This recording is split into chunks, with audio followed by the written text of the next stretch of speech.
Mummy chicken తీసుకొచ్చాను, దీంతో ఒక మంచి ఫ్రై చేసి పెట్టమ్మీ. చుక్కలే తెచ్చి ఇవ్వనా అందిని మీద నాకున్న ప్రేమ, కొత్తగా ఉంది బొత్తిగా నమ్మలేనంత ఇవింత ధీమా.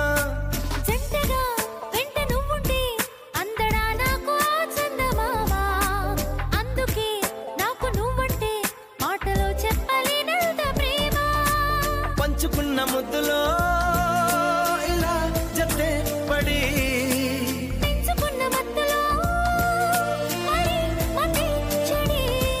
గాలితో చెప్పని మన మొదటి గెలుపు ఇదని నా మనసుకే వయింది, నీ మాయలో పడింది నిజమా కలా తెలిసేదెలా.